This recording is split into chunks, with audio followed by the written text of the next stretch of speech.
Hoy vamos a desentrañar un proceso que marcó a la península ibérica por completo.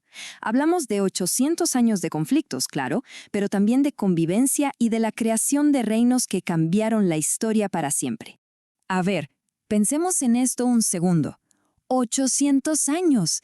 Es una escala de tiempo de verdad inmensa. Tan grande que, casi por necesidad, se tiende a simplificar demasiado. Y justo hoy veremos por qué esa simplificación puede ser un gran error. Y aquí está la pregunta del millón, la que va a guiar todo nuestro análisis. El término mismo, reconquista, está en el centro de un enorme debate entre historiadores. Vamos a ver por qué. Bien, arranquemos.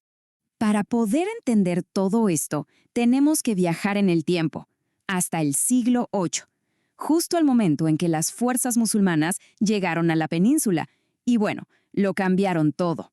La velocidad de la expansión musulmana fue increíble. En serio, en apenas 15 años, entre el 711 y el 726, tomaron control de casi toda la península ibérica. Fue un avance militar rapidísimo que sentó las bases para los siguientes 8 siglos de historia.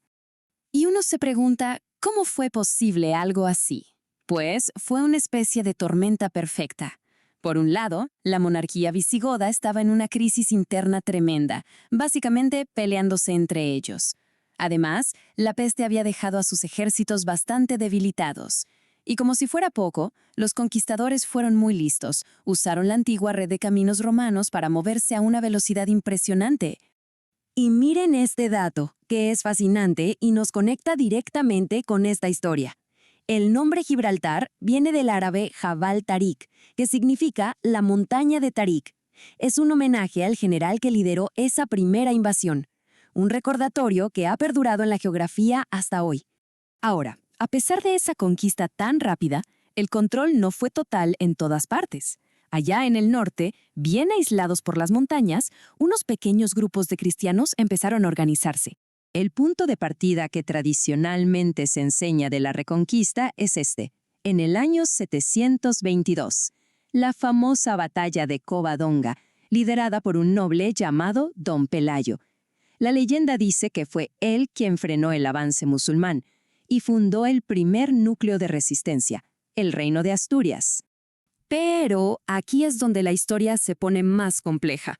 La visión moderna, como nos deja claro esta cita, es que esta batalla probablemente no tuvo esa importancia militar que se le dio después. De hecho, algunos historiadores incluso dudan de que haya ocurrido. Esto nos muestra de manera increíble cómo se construyen los mitos fundacionales de una nación. Entonces, para que nos hagamos una idea, el panorama político en esos primeros tiempos era más o menos así. En el norte estaban los reinos cristianos como Asturias, Pamplona y el Condado de Aragón. Y, dominando casi todo lo demás, el Emirato de Córdoba, que era una entidad musulmana superpoderosa y muy bien organizada. Y esto es clave entenderlo. No fueron 800 años de guerra sin parar, ni de cerca.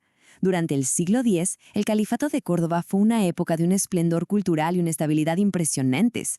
Tanto así que el avance cristiano se frenó casi por completo y hubo larguísimos periodos de paz. Ahora sí, pasemos a ver cómo se rompió ese equilibrio. Hubo un momento clave, un antes y un después que inclinó la balanza de poder de forma definitiva hacia los reinos cristianos. Y ese momento fue la caída del califato en el año 1031. De repente, ese poder musulmán centralizado se vino abajo y se rompió en un montón de reinos pequeños que competían entre sí, las famosas taifas. Esa división interna fue justamente la gran oportunidad que los reinos del norte estaban esperando. Y esa oportunidad llegó a su punto máximo en un año muy específico. En una batalla que de verdad cambió el curso de la historia de la península para siempre, el año 1212. Lo que hizo esta batalla tan decisiva, fue la unión. Por primera vez, una enorme coalición cristiana, con los reinos de Castilla, Aragón y Navarra a la cabeza, unió todas sus fuerzas contra un enemigo común, que en ese momento eran los almohades. Y la batalla fue totalmente épica.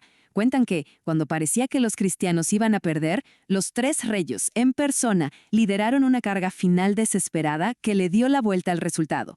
Fue una victoria aplastante. Después de las Navas de Tolosa, ya no hubo vuelta atrás. El avance cristiano se volvió prácticamente imparable. Y con esto entramos en la fase final de todo este larguísimo proceso. El siglo XIII fue el siglo del gran avance. La corona de Aragón se expandió por todo el Mediterráneo, mientras que Castilla fue conquistando ciudades importantísimas en Andalucía, como Sevilla y Cádiz. Para finales de ese siglo, ya solo quedaba un reino musulmán en toda la península, Granada. Y ese último bastión, el reino nazarí de Granada, aguantó hasta finales del siglo XV. La guerra final duró 10 años y terminó en 1492. Sí, el mismo año del viaje de Colón, con la rendición de su último rey, Boabdil, ante los reyes católicos. Y así, después de casi 8 siglos, el proceso se completa. Pero esto nos regresa a la pregunta que hicimos al principio. Con todo esto que hemos visto, ¿es correcto llamarle reconquista? El debate es serio y tiene varias aristas. Primero, el término presenta solo una perspectiva, la cristiana, y deja fuera la musulmana. Segundo, ¿cómo se puede reconquistar algo que no existía antes? Muchas ciudades, como la misma Granada, fueron fundadas por los musulmanes. Y quizá lo más importante, reduce 8 siglos de una historia súper compleja a una simple idea de guerra continua. La realidad era mucho, pero mucho más rica.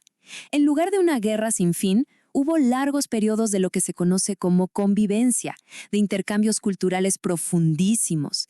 Era un territorio multicultural, multirreligioso, donde no solo había batallas, sino también alianzas, comercio y hasta matrimonios entre las élites de ambos bandos.